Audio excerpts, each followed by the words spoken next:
Hey, I'm Markia. Want to hear something scary? The show must go on. Millie Emsworth was the darling of Broadway at the Nightingale Theater. She was performing her favorite role, Lady Macbeth. One night, just before showtime, she went into her dressing room and her heart dropped. Standing there was Obadiah Knox. She knew who he was, but she didn't know how he had gotten in.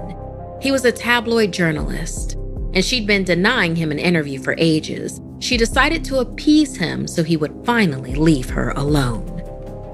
She told him she didn't talk about her personal life or do photographs. She would discuss the stage, but everything else was off the table. However, he kept asking her questions that were unrelated to her career. It became clear that this went beyond journalism. He was obsessed with her.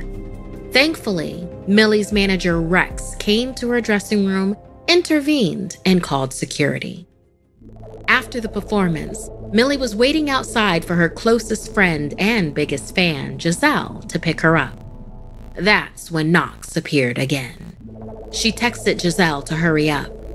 Knox crept in closer, telling her that he wanted to take her out for a drink. "No, you're not my type," Millie responded plainly. Knox continued to press his advances anyway. Finally, Giselle pulled up at the stage door. Millie shouted a no as she slid into the car. Both women jumped as Knox pounded against the window. Giselle sped away, and from then on, Knox was banned from the Nightingale Theater.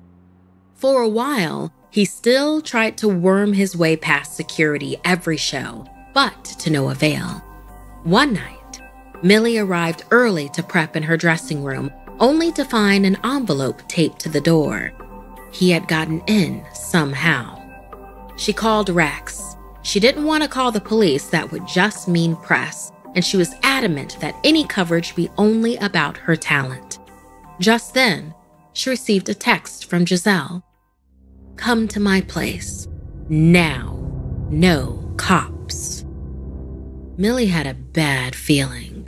Why didn't Giselle call? This felt so cryptic. Rex handed her the envelope from her door. It contained a single old photo. She stared at it, shocked, then left without saying a word. When Millie arrived at Giselle's apartment, the door was partway open. She rushed in to see her friend tied to a chair, bloodied. On the table, there were antique playbills, old photographs like the one that had been in the envelope, and yellowed newspaper clippings, all about a woman named Millicent Emsworth. They went as far back as the 19th century. Knox appeared. "Ever since our first meeting, I've been doing my homework. You've played many women, Amelia, Millicent, and now Millie. Tell me the truth. How is this possible?" He then ordered her to come with him, and he pulled out a knife.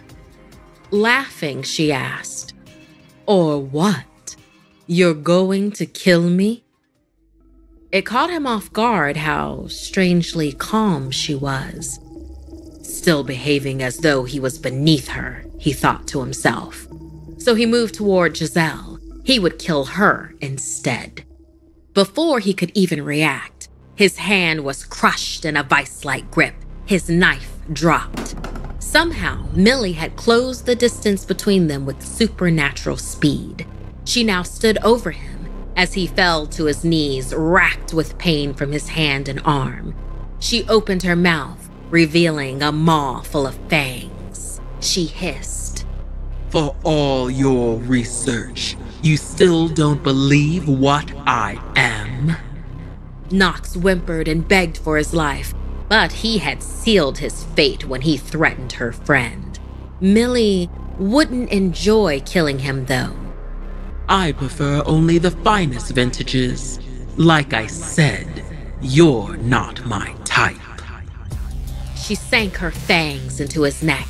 Panicked, he fought back, but his strength seeped away, and within minutes, His body was drained of blood.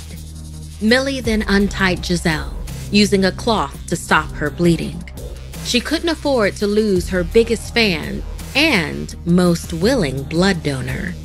Her blood type was rare enough, but to also have her devotion, that only happened once every few decades. It was tempting to sample some of Giselle's delicious blood so she could wash away Knox's flavor, but not tonight. Her friend had already lost too much blood. Shaken up, Giselle wondered out loud what they would do as she pointed out the bite marks on Knox's neck. Taking out her phone, Millie called Rex. He would take care of it. After all, what else is a vampire's servant for? Rex asked Millie if she wanted tonight's show to be canceled. Millie smiled. Of course not, darling. The show must go on.